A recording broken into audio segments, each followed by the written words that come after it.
Okay, good afternoon, everybody.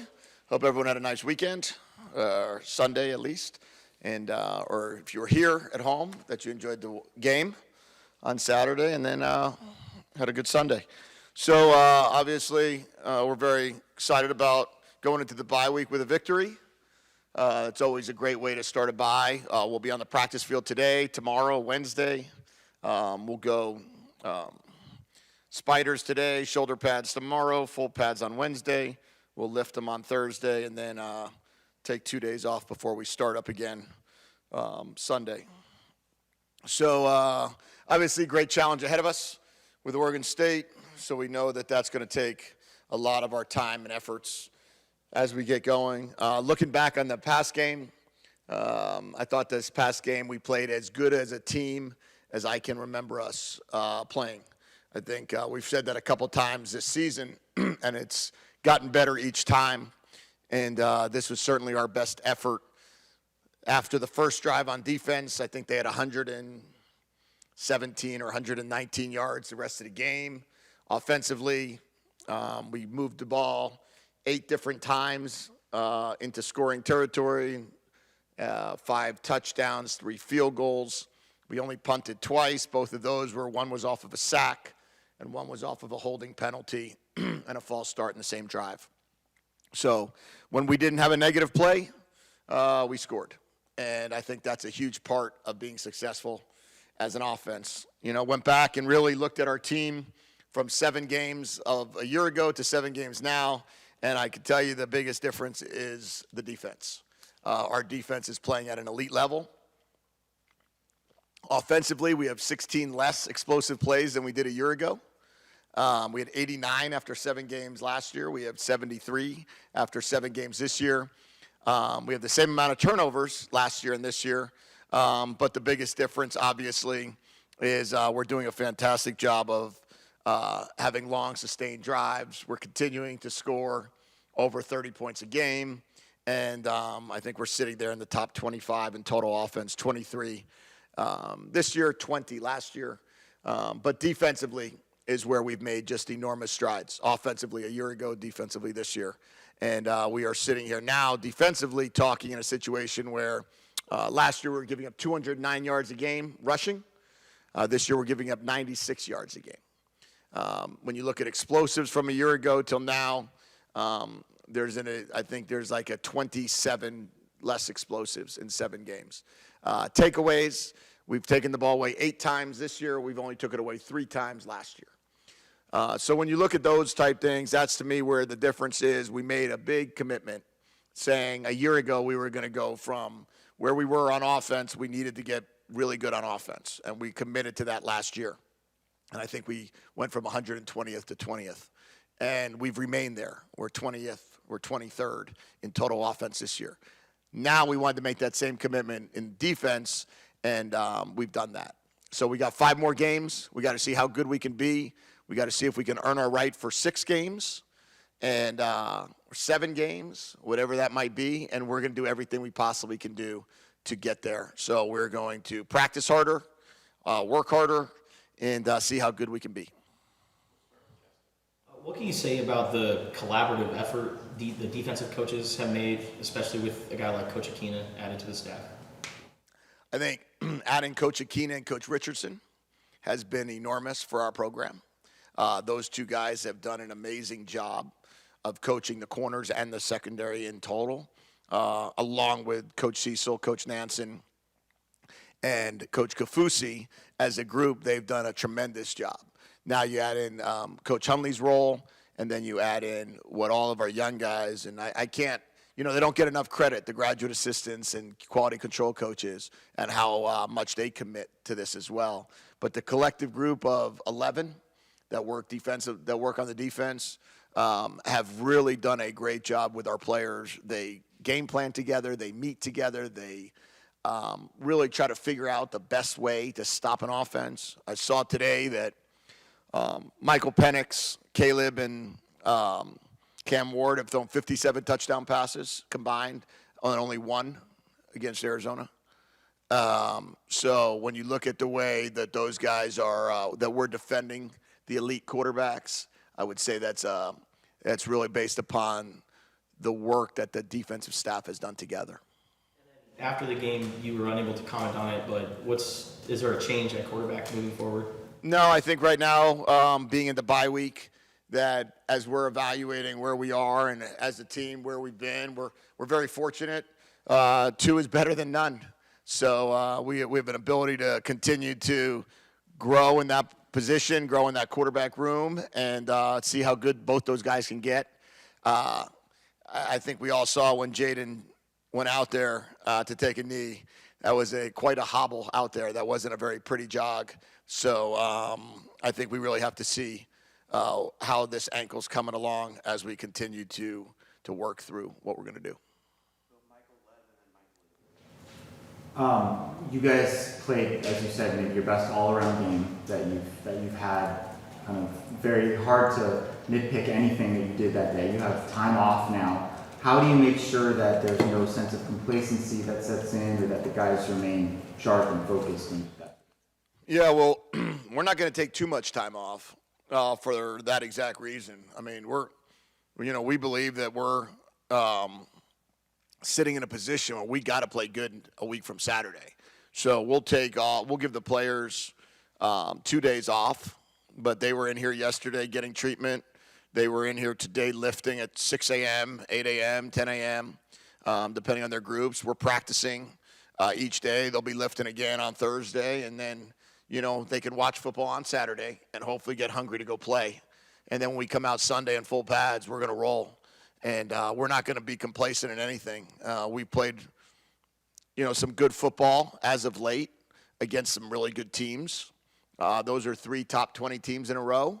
And we feel like if you look at how we played, we sat there within a touchdown against Washington, within 2 points against SC on the road, and then played our best football on the road again. So we have 1 airplane trip left out of 5 games. And, this is the time that we can see how good we can be. Russell Davis Sr. had some really kind words about the defense and just kind of his son's progression. Can you talk a little bit about just Deuce and what he's been able to do, and what his future looks like going forward? Yeah, we were talking about him a little bit today. I think he had 20 plays in the game. We only had 52 defensive snaps the whole game. So our defensive, we had no interior D lineman had more than 19 plays. No defensive. Upshaw had the most at 30. And then Deuce and Isaiah both had 20 and 26, I think. Deuce had his best game against SC, maybe a coming out party in terms of sacks. But what you see from Deuce is he's gained about 21 pounds since he's been here. Still looking to gain about another 15 over the next 12 months. And what he's able to do is, especially in games where he's a disruptor, he can truly disrupt the passer. He can challenge tackles. He is extremely strong. Like on the high end of strong for his weight. And so he has both a bull rush, a spin move, and really an up and under that he can teams that want to drop back and pass and not just open up the alignments. And he's going to do a great job of giving you a great pass rush and setting the edge. And he's developing and getting better. And that class of 22 is proving themselves to be exactly what we hoped and thought they were going to be. Early on this season and last year, when Speedy would get carries, they seemed to be out on the edge, trying to take advantage of his speed. But lately, you've been running in between the tackles, which seems surprising, maybe considering his size. Why is that? Why are you doing that? And why do you think it's working? Yeah, I think what Speedy's one of those as well that you kind of get caught up a little bit initially of like, I'm going to bring him in and use him as a scat back, or I'm going to use him kind of in the slot, or give him toss cracks, or kind of get him out there in the perimeter. And then when you watch him run in practice and you see as he's gained about 8 or 9 pounds since he's been here and gotten stronger, and his vision's gotten that he's comfortable running in between the tackles, it gives you a chance to get to the second level. And we saw what happened when he got to the second level. His speed showed up even though it was an A-gap run. I think with him now, he gives us the ability to do any of it. He's proven now we don't just have to give him a jet sweep, or we don't have to just toss the ball in the perimeter. And what that's enabled us to do now is when Mike Wiley comes back, which, again, I'm hopeful for a week from Saturday, but we couldn't even get him dressed really to be able to fully participate in warm-ups on Saturday, that we got 4 backs that are pretty tough to tackle and that can all do both. I think we saw DJ had that one toss crack play that got called back because of a holding, but we saw his speed down the sideline as well. So it's nice to be able to do everything with all of them. Jed, 2 questions. First one being that obviously I asked you last week about your loud fan base and how you deal with that. In terms of the players, though, how do you, if you not control, but manage factions not developing around who starts and who doesn't start? That would be the first. Yeah, I don't listen to I don't look at Twitter or anything like that, so I don't know what that sounds like. But I would say within our own locker room, pretty clear cut that our team loves one another. And if you watched the TV copy of the game, you saw everybody rooting for everybody. If you saw the last play where we gave Jaden a chance to take a knee on that field, you saw the embrace that occurred between Noah and Jaden. If you saw the way T-Mac responded when DJ or Jonah had that final touchdown run, and you watched T-Mac running up and down the sidelines going crazy, he wasn't worried about if he got a touchdown catch or not in that game. I think what we've really worked hard on is the culture of family. We don't just say it, we actually live by it. And we're working very, very hard to let the coaches make the decisions that they have to make on who's going to play in the game. And then whomever's playing in the game, let's be the best supporters you possibly can be. And I've seen that as a team, and I hope to continue to see that within our team. And then the cross route to Coleman early in the game, and not to say that wasn't a play you run before, but it didn't necessarily look familiar. How much are you adding plays as you go along through the season? Yeah, well, it's a challenge as a coaching staff to constantly look to see what plays you could run off of other plays, what things you can do off of formations that you've already put into play. It's plays that we ran that play against the Packers in 2018. So it's not plays that we've never run, but there's certain times that you put in certain plays against certain defenses that you feel like you could get and hit on. And if you can do that, we'll certainly take advantage of those opportunities, which we did on Saturday. How does Jaden utilize his time other than recovering from the actual injury to grow as a quarterback? Yeah, I think Jaden's, there's a lot of learning that goes into not playing. Number one is learning how to rehab, learning how to spend your days in the training room when you've never had to do that, preparing yourself to help the person in front of you if you're not necessarily accustomed to doing that. You've always been the person in front. How you work together and communicate what you see on the sideline, seeing it from a different perspective. How to get your schoolwork done during times when you're not necessarily the starting quarterback, and how much work you can work ahead. There's a lot of different things that he's been able to do during this time.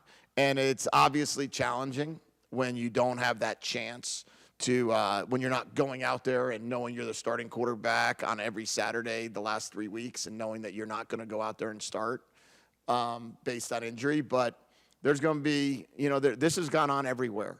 I saw 7 quarterbacks got knocked out yesterday in the NFL. 7 different quarterbacks got hurt during the games. There was 4 backups that already started on Sunday. So you're talking about 11 backups potentially might be starting next Sunday in the NFL. That's just the nature of the beast. So what these guys need to do is they need to learn how to be those backups. I think that it's a great credit. I mean, you look at the Browns, right? So they started DTR last week.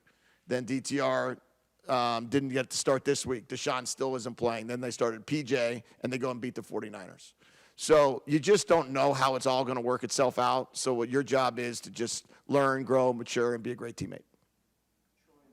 So Noah winning back-to-back Freshman of the Week awards for the Pac-12, what have you learned about him during this 3-game stretch of 3 top 20 opponents? Well, first of all, that's awesome that he won back-to-back Freshman of the Week. I found that out on my way downstairs. I think he completed 78% of his passes or something to that effect, which is also a fantastic number. I think as a team, we're completing like 70% of our passes.